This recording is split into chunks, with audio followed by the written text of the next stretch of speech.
నమస్తే, welcome to our channel. ప్రతిపక్ష హోదా ఇస్తే తప్పిస్తే అసెంబ్లీకి రాను అని చెప్పి మొండిపట్టు పట్టుకుని కూర్చున్నటువంటి జగన్మోహన్ రెడ్డి అండ్ కో ఇప్పుడు అసెంబ్లీకి వెళ్లాలని నిర్ణయించుకున్నారట. మరి రేపు జరగబోయే అసెంబ్లీకి వైసీపీ వెళ్లడాన్ని ఏ విధంగా చూడాలి? అంటే భయపడ్డారా, లేదు అంటే దీని వెనక ఏదైనా వ్యూహం ఉందా? తెలుసుకునే ప్రయత్నం చేద్దాం. దీన్ని విశ్లేషించడానికి మనతో పాటుగా ఉన్నారు ఏపీ ఖమ్మ కార్పొరేషన్ డైరెక్టర్ అరిసిమెల్లి శ్రీనివాస్ గారు. నమస్తే సార్. నమస్కారం అండి. వైసీపీ అసెంబ్లీకి వెళ్తుంది అంటే చాలామంది చాలా సందేహాలు వ్యక్తం చేస్తున్నారు సార్. మరీ ముఖ్యంగా కూటమి నేతలు ఇప్పటికే చాలాసార్లు 11వ తారీఖున 11 మంది ఎమ్మెల్యేలు రండి లడ్డూ వ్యవహారంపై మాట్లాడదామని వాళ్ళు సవాళ్ళు. మరోపక్క జగన్మోహన్ రెడ్డి ఇటువంటి కీలక నిర్ణయం తీసుకోవడం వెనుక ఏంటి అయినా కుట్ర ఉందంటారా? ఏం జరుగుతుందంటారు? ఇక్కడ 3 అంశాల మీద అయితే మాట్లాడుతున్నారు. ఒకటి, అనర్హత వేటు గురించి భయపడుతున్నారా? రెండోది, అసలు వీళ్ళు ఇచ్చే జీతాలపైన ఆధారపడి లేము అన్నటువంటి జగన్మోహన్ రెడ్డి ఇప్పుడు సడన్గా రావడం ఏంటి అంటున్నారు. మరి ఇంకొకటి ఏంటి అంటే లాస్ట్ టైం లాగే 11 నిమిషాలు మాత్రమే ఉంటారా? గవర్నర్ ప్రసంగం మధ్యలోనే వచ్చేస్తారా అని కొందరు సందేహాలు వ్యక్తం చేస్తున్నారు సార్. దీనిపైన మీ అభిప్రాయం ఏంటి? ఇప్పుడు జగన్మోహన్ రెడ్డి గారు ఘోర పరాభవం తర్వాత సాధారణంగానే చాలామందికి ఒక అవమాన భారం ఉంటుంది. కొంచెం ముఖం చల్లదు అంత. ఇప్పుడు సాధారణంగా ఎన్నికల వైపు సర్పంచ్గా ఓడిపోయినా, వార్డు మెంబర్గా ఓడిపోయినా 2-3 రోజులు బయటికి రాడు కదా ఎవడున్నా. అలాగే ఈయన కూడా నత్తగొల్లలాంటాడు. నత్తగొల్ల అంటే తెలుసు నీకు? అది నత్త దాని అంతటా అది వెళ్తూ ఉంటుంది. ఎవడన్నా చప్పుడైతే లోపల దూరేద్ది నత్తగొల్లలోకి. అలాగా నత్తగొల్లలాంటాడు ఇతను. అంటే నత్తలంటే చాలామందికి నది ఒడ్డున కట్ట ఉన్న వాళ్ళు తెలుస్తుంది. మామూలుగా చాలామంది నత్తగొల్లేట అనుకుంటారు. ఇతను మామూలుగా ఇన్ఫీరియారిటీ కాంప్లెక్స్ ఉన్నవాడు, అట్ ది సేమ్ టైం చాలా అహం ఉన్నవాడు. తను వాళ్ళు ఏంటంటే చిన్నప్పటి నుంచి ఆ పెరిగిన వాతావరణాలు, నాన్నగారు ముఖ్యమంత్రిగా చేశాడు, అంతకుముందు ఎంపీగా చేశాడు, ఎమ్మెల్యేగా చేశాడు. ఆ ఏరియాలో ఆధిపత్యం ఉంది, తిరగలేని అధికారం. వాళ్ళు పార్టీ అధికారంలో ఉన్నా లేకపోయినా వాళ్ళకి సాగింది. అలాంటి వాతావరణం నుంచి వచ్చాడు కాబట్టి అతనికి ఏముంటుందంటే ఎవడైతే ఏంట్రా అన్న లెక్కలో ఉంటాడో. పైకి చూడటానికి జనాల్లోకి వచ్చినప్పుడు ఎర్రోళ్ళో చూస్తాడు, పిచ్చుపులు చూస్తా, పిచ్చు ఎన్నక్కరిసిన వాళ్ళగా. చూసిన వాళ్ళు ఎంత మంచి చూడరా బాబు అనుకుంటారు. ఆ గదిలోకి వెళ్తే తెలుస్తా అసలు స్వరూపం అప్పటికి ఎత్తాడన్నమాట అలా ముసుగు.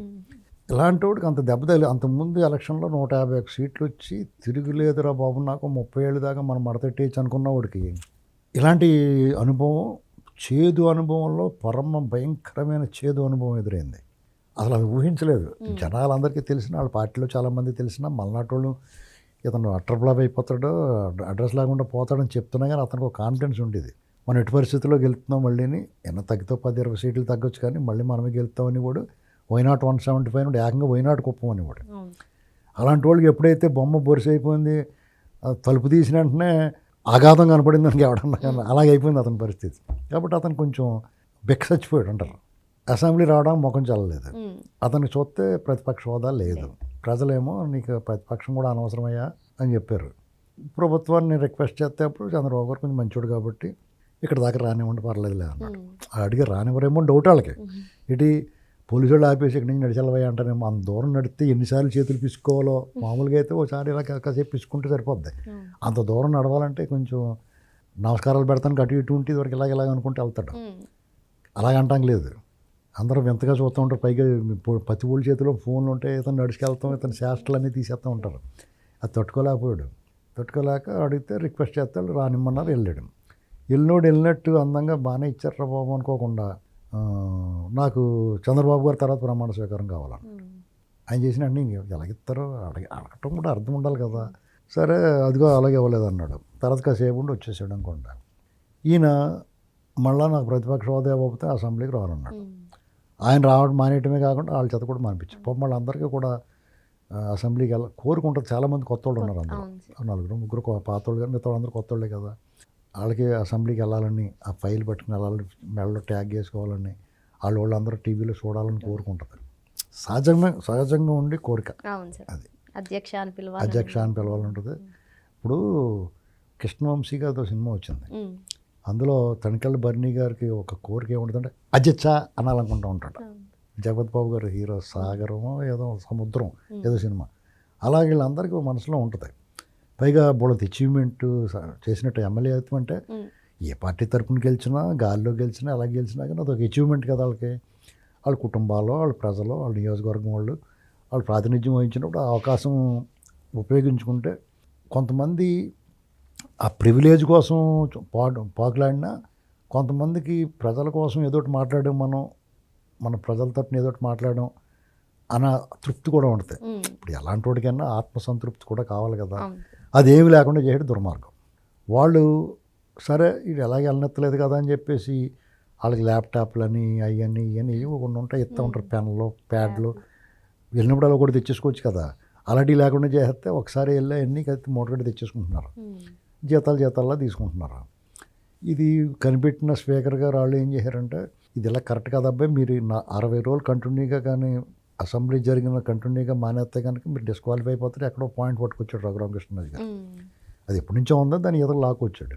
లాక్కొచ్చేటోడికి దాని సమాధానం పడుతున్నారు గుంపు సభ్యులు. ఇది పూర్తి అవ్వకుండా బ్రేక్ చేస్తాడా, వస్తాడా, రాడా, ఓ చర్చ నడుస్తుంది. ఉమ్, ఆ చర్చ నడిచేటప్పుడు చాలామంది ఏమన్నారంటే రాకుండా మానేసి డిస్క్వాలిఫై అయిపోతే ఏదో సింపతి కోసం ఎలక్షన్కి వెళ్తాడు అని ఒక వాదన ఉంది. ఉమ్, కొంతమంది ఏమంటారంటే అలా ఎలక్షన్కి వెళ్తే ఇప్పుడు వచ్చి ఏం పీకేడు, మళ్ళీ 11 మంది మళ్ళీ గెలిచి మాత్రం ఏం పీకుతాడులే అని జనం వదిలేరా అని ఇంకొకళ్ళు ఎంచుకుంటారు. ఉమ్, అది దెబ్బైపోతాడు. అంచేత అంత అవివేకమైన ఆలోచన చేయడు.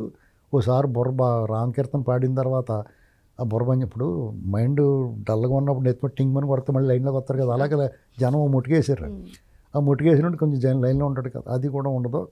ఇతను మధ్యలో అది బ్రేక్ అవ్వకుండా ఒకసారి అలా చూపించి వెళ్ళిపోతాడు మొఖం. అంటే నువ్వు అలా చూపించి వెళ్ళిపోతే కుదరదు, నువ్వు వచ్చి కూర్చోవాలన్నారు వాళ్ళు. ఉమ్, ఎందుకంటే అలాగైతేనే హాజరు నమోదు అవుద్ది.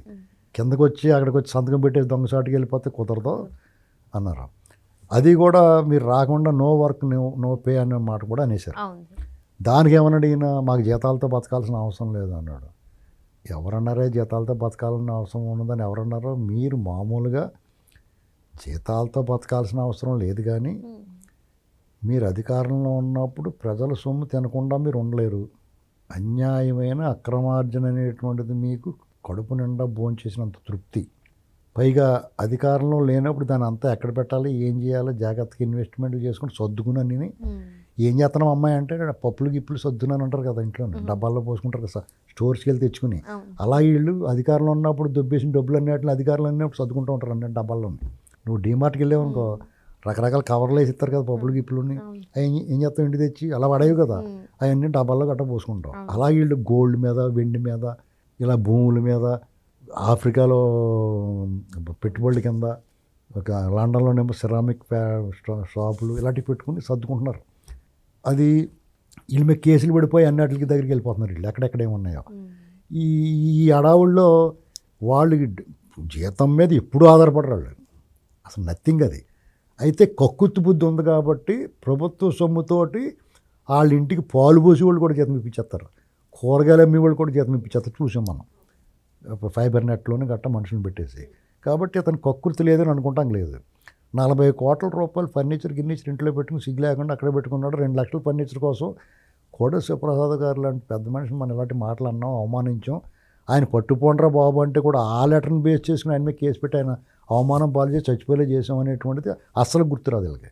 ఇన్ని తప్పులు కింద పెట్టుకుని ఇప్పుడు ప్రజెంట్ సమస్యలు రాష్ట్రంలో ఈయన ఓడిపోయిన దగ్గర నుంచి ఇది అరాచక ప్రభుత్వము, దుర్మార్గం చేస్తున్నారు, అక్రమ అరెస్టులు, లేకపోతే పథకాలు సరిగ్గా ఇవ్వట్లేదు, తిరుమల టికెట్లు అమ్ముకొని వేల కోట్ల రూపాయలు దోచుకున్నటువంటి ఆర్కే రోజా ఏం మాట్లాడిందో ఒకసారి విందాం. మేమేది ఇచ్చేమని, అంటే గల్లా మాధవి గారి గురించి చెప్తుంది. లిక్కర్ గురించి, పోర్టు గురించి, అంటే లడ్డు గురించి, పరకామణి గురించి, ఇవన్నీ నువ్వు బయట మీరు మాట్లాడే అబద్ధాలన్నీ యథేచ్ఛగా మాట్లాడుతున్నావు. నువ్వు అదేదో ప్రజా సమస్య నువ్వు భావిస్తే ఈ ప్రభుత్వం తప్పు చేస్తుందని నువ్వు అనుకుంటే అది ఖచ్చితంగా అసెంబ్లీలో మాట్లాడాలి. అది ఆథరైజ్డ్. అంటే ఇప్పుడు వీళ్ళు వచ్చేది ప్రజా సమస్యల గురించి మాట్లాడడానికి వస్తారంటారా సార్, లేదంటే అనర్హత వేటు పడకూడదని మీరు అన్నట్టుగా వచ్చి సంతకాలు చేసి వెళ్ళిపోతారంటారా? నీకు ఆ ఉద్దేశం ఉన్న వాళ్ళైతే ఈ 19 నెలల్లో ఎందుకు హాజరవరు? ప్రజల పట్ల బాధ్యత ఉండి, అయ్యో ప్రజలు మమ్మల్ని 11 మందినైనా గెలిపించారు కదా, అసలు మొత్తానికి మీరు వద్దనుకుంటున్నాయి. ఆ బాధ్యత, దానికి తగ్గ బాధ్యత ఉంటుంది కదా. పోనీ నువ్వు సిగ్గేసి రాలేదానికి మిగతా వాళ్ళు ఎందుకు ఆపాలి? వాళ్ళన్నా వచ్చి ఆ నియోజకవర్గ సమస్యల గురించి ప్రస్తావించాలి కదా. నువ్వు ప్రభుత్వం మీద పోరాటం చేస్తానంటున్నావు. నువ్వు బయట చేసే పోరాటం ఏదో ఆథరైజ్డ్గా సాక్షాత్తు డైరెక్ట్గా నేరుగా ముఖ్యమంత్రి గారు నీకు ఎదుర్కొంటూ ఉంటాడు కదా. నువ్వు ఆ చర్చ పెట్టి ఆ చర్చలో పాల్గొని ఆయన ప్రశ్నించవచ్చు, నువ్వు సమాధానం రాబట్టవచ్చు. ఒకవేళ నువ్వు చెప్పాలనుకుని చెప్తే ప్రజలకి ఇంతకన్నా నేరుగా వెళ్తుంది, అక్కడ కూడా రికార్డు అవుద్ది. ఇన్ని వెసులుబాట్లు వదిలేసుకుని ఊరికే నువ్వేదో రికార్డెడ్ ప్రెస్ మీట్ పెట్టేసి, లేదంటే వాళ్ళ దొంగోళ్ళ దగ్గరికి, వాళ్ళ దగ్గరికి, బూతులు తిట్టి వాళ్ళ దగ్గరికి నువ్వు పరామర్శలకు వెళ్ళి ప్రదర్శనలు చేసి నువ్వు అధికారంలో ఉన్నప్పుడు ఇంట్లో దాక్కుని ప్రతిపక్షంలో ఉన్నప్పుడు రోడ్ల మీదకి వచ్చి ఇలాంటి పనికిమాలిన డ్రామాలో ఈ ప్రదర్శనలు అవసరమా? ఇదే చెప్పాడు స్పీకర్ గారు, నో వర్క్ నో పే అని. దానికి మాకు డబ్బులు ఏం అవసరం లేదన్నాడు. కానీ ఖచ్చితంగా మీరు కక్కుర్తి బ్యాచ్ అని అర్థమవుతుంది. సరే ఇప్పుడు వచ్చావు, రేపు 11వ తారీఖుని వస్తారు. గవర్నర్ ప్రసంగంలో అది చింపేయడాలు గట్రా చేయడు బహుశా. చింపేస్తే ఓవర్ యాక్షన్ చేస్తే దోలు తీరిపోద్ది. ఇది వరకు అట్లా లేదు. ఇక్కడ ఇతను ఆ ఒక్కరోజు వచ్చి వెళ్ళిపోయి ఆ రికార్డు అదేదో నిబంధనకి అనుకూలంగా ఉంటే అది ఇంకా చెడ్డ పేరు వస్తుంది. అతను మాత్రం చెడ్డ పేరు వచ్చినా ప్రజలు ఏమనుకున్నా అతను ఏమీ పట్టించుకోడు. తను చేయాలనుకుంది చేస్తాడు. అయితే ఏంటంటే నేను రాను అన్నా కూడా రాకూడదు. మడమ తిప్పడం మాట తప్పడం అన్నారు కదా, నువ్వు మామూలుగానే అతను మడం మెలికలు తిరిగిపోయి ఉంటుంది. మామూలుగా మన మడం ఎలా ఉందా, దెయ్యాలు వెనక్కి తిరిగి ఉంటుంది. ఇతను దెయ్యమో మనుషులు తెలియదు కాబట్టి మెలికలు తిరిగిపోయి ఉంటుంది. ఏమనాలో ప్రజలు అర్థం చేసుకోవాలి. మాట తప్పడం అంటారు. అసలు ఈయన మాటే మాట్లాడు సరిగ్గానే, ఇంకేం తప్పడం ఏముంటుంది అందులో, సరైన మాటే మాట్లాడడం.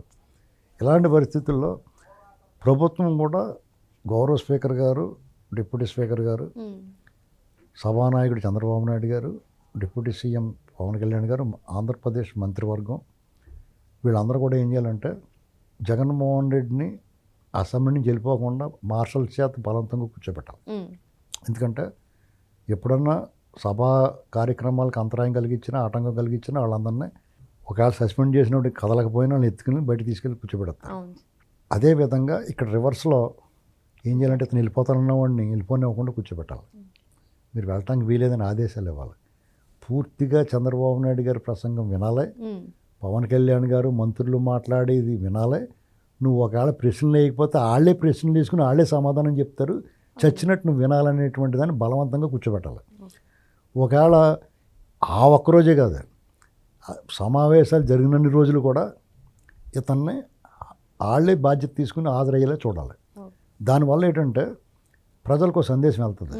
ఈ ప్రభుత్వం వాళ్ళ అంతరాలు నడిపేసుకోకుండా స్కూల్కి ఎగ్గొట్టిన విద్యార్థిని స్కూల్కి తీసుకొచ్చి పాఠాలు బోధించినట్టుగా అతను సత్ప్రవర్తన కలిగేలాగా అతను బోధించి అతను మంచి మార్గంలో నడిచేలాగా తీర్చిదిద్దినట్టుగా వీళ్ళు వక్ర మార్గంలో వెళ్తున్నారు. కాబట్టి వీళ్ళందరినీ దారిలో పెట్టిన మంచి పేరు వస్తుంది ప్రభుత్వానికి. ఆ పని చేయాలి. ఇతను కాదో కూడదని ఓవర్ యాక్షన్ చేసాడు అనుకోండి, అతనికి చెడ్డ పేరు వస్తుంది. చెడ్డ పేరు వచ్చినా భయపడ్డా. కానీ ఇది నిర్బంధంగా అతను కూర్చోబెట్టాలి. నిర్బంధ విద్యలాగా, స్కూల్లో నిర్బంధ విద్య అంటారు కదా, అలాగా ఇతను నిర్బంధంగా అసెంబ్లీలో కూర్చోబెట్టాలి. అప్పుడు ఆ ఎమ్మెల్యేలకు పైకి అమ్మ అన్నని ఎలాగ అంటారు కదా, లోపల భలే చేశారు బాబు అనుకుంటారు.